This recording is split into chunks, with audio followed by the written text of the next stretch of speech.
Hello बच्चों, कैसे आप लगाए आपके समझ में होंगे। आज मैं लेके आया हूँ क्लास 10 का सोल साइंस का मॉडल सेट 1 जैकपॉट एग्जाम 2024 के लिए। ये ऑब्जेक्टिव क्वेश्चन है और इसका आपका जो एग्ज़ाम है वो 12 तारीख को होगा और हर एक सेट में मैं आपको 20 करके क्वेश्चन दूंगा। इससे पहले मैं साइंस का ऑलरेडी 3 सेट डाल चुका हूँ, हर एक में 30 करके क्वेश्चन है। अगर आपने अभी तक नहीं देखा है तो एक बार जाकर उसे जरूर चेकआउट करें। मैं लिंक आई बटन और डिस्क्रिप्शन दोनों में दे दूंगा।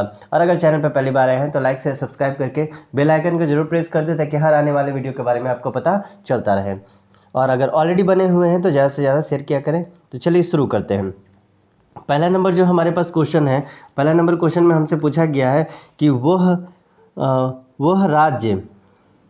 वह राज्य जहां राजनीतिक सत्ता उसके सांस्कृतिक सत्ता से मिलकर के बनती है। देखिए, राजनीतिक सत्ता और सांस्कृतिक सत्ता के बारे में बात किया जा रहा है। उसके सांस्कृतिक सत्ता मिलकर बनाती है तो उसको हम लोग क्या कहते हैं? कल्याणकारी राज्य, राष्ट्र राज्य, गणराज्य या राजतंत्र। तो इस तरह का जो राज्य होता है उसको हम लोग राष्ट्र राज्य के नाम से जानते हैं। दूसरा नंबर क्वेश्चन है हमारे पास, रक्त और लौह। ठीक है, रक्त और लौह की नीति का अवलंबन किसने किया था? मेजनी ने, हिटलर ने, बिस्मार्क ने या काबूल ने? तो इसका सही आंसर हो जाएगा ये बिस्मार्क के द्वारा किया गया था। तीसरा नंबर क्वेश्चन है, हिंद स्वराज। हिंद स्वराज नामक पुस्तक की रचना किसने की थी? महात्मा गांधी, पंडित जवाहरलाल नेहरू, बाल गंगाधर तिलक या डॉक्टर अंबेडकर? तो इसका सही आंसर हो जाएगा 3 नंबर का महात्मा गांधी। स्वराज हिंद स्वराज बोला गया। ठीक है, तो महात्मा गांधी हो जाएगा। चौथा नंबर क्वेश्चन है, प्रथम गोलमेज सम्मेलन का आयोजन कब हुआ था? प्रथम गोलमेज सम्मेलन आपको पूछा गया है 1928, 1931, 1932 या 1930। तो प्रथम गोलमेज सम्मेलन जो है 1930 में हुआ था।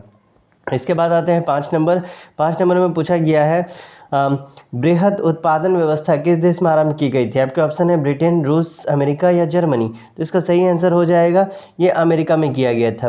फिर हम लोग बढ़ते हैं 6ठा नंबर क्वेश्चन की तरफ। 6ठा नंबर क्वेश्चन में हमसे पूछा गया है, एशिया को यूरोप और उत्तरी अफ्रीका से जोड़ने वाले मार्ग को क्या कहा जाता है? सूती मार्ग, सिल्क मार्ग, उत्तरापथ या दक्षिणपथ? तो ये सही आंसर हो जाएगा, सिल्क मार्ग के नाम से जाना जाता है।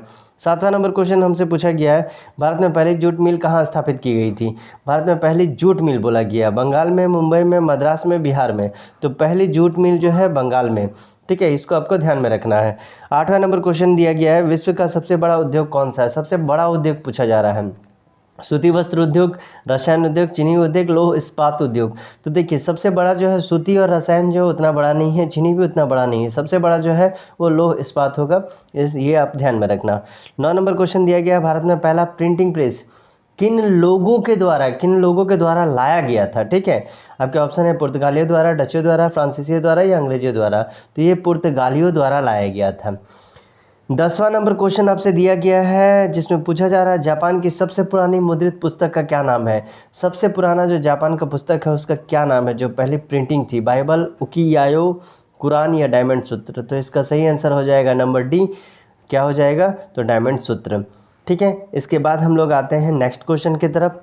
तो नेक्स्ट क्वेश्चन है हमारा 11 नंबर, बेल्जियम में मुख्य रूप से कौन सी बोली बोली जाती है? ठीक है, भाषा बोली जाती है, जर्मन, डच, फ्रेंच या जर्मन, डच तथा फ्रेंच? तो इसका सही आंसर हो जाएगा नंबर डी, क्योंकि वहाँ पर में क्या हुआ था तो कि जर्मन, डच तथा फ्रेंच बोला जाने लगा था। चलिए, इसके बाद हम लोग आते हैं 12वां नंबर क्वेश्चन में। 12 नंबर क्वेश्चन हमारे पास दिया गया है, संघात्मक सरकार किस देश में है? सबसे पहले पूछा गया है कि संघात्मक सरकार जो है वो किस देश में है।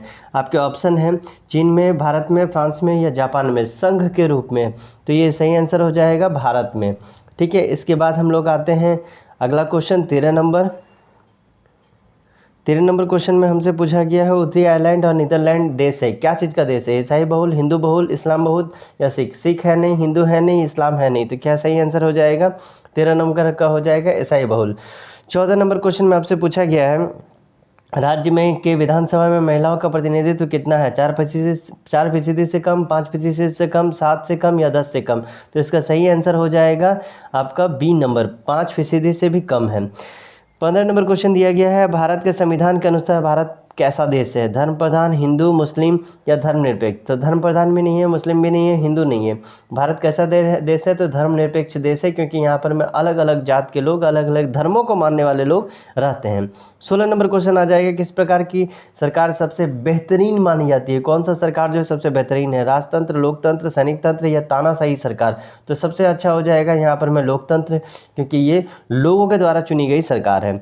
17 नंबर क्वेश्चन में आपसे पूछा गया है, भारत में लोकतांत्रिक लोकतांत्रिक सरकार के कितने अंग हैं? लोकतांत्रिक सरकार जो है उसके कितने अंग हैं? 2, 3, 4, 5। तो इसका सही अंग हो जाएगा 3। भारत का लोकतांत्रिक सरकार को 3 भागों में बांटा गया है। ठीक है, 18 नंबर क्वेश्चन हमसे पूछा गया है, भारतीय जनता पार्टी का मुख्य प्रेरक सिद्धांत क्या है? मुख्य प्रेरक सिद्धांत आपसे पूछा गया, बहुजन समाज, क्रांतिकारी आंदोलन, सांस्कृतिक राष्ट्रवाद या आधुनिकता? तो इसका सही आंसर हो जाएगा सांस्कृतिक राष्ट्रवाद। इसके बाद हम लोग आते हैं 19 नंबर क्वेश्चन में। 19 नंबर में पूछा गया है कि 22 भाषाओं को भारतीय संविधान की किस अनुसूची में रखा गया है? ठीक है, आपको उस अनुसूची का नाम बताना है, 8वीं, 9वीं, 10वीं या 11वीं। तो 8वीं अनुसूची में इसको रखा गया है। इसके बाद हम लोग आते हैं 20वां नंबर क्वेश्चन में। 20वां नंबर क्वेश्चन में पूछा गया है, धार्मिक आधार पर सांप्रदायिकता का दूसरा रूप है डैश। इसमें धार्मिक होगा, राजनीतिक होगा, आर्थिक होगा या सामाजिक होगा? तो इसका सही आंसर हो जाएगा आपका राजनीतिक। ठीक है, तो ये था आपका सेट 1 का 20 most important questions, model questions जिसको आप बोल सकते हैं, जो आपके एग्जाम में जरूर आएंगे।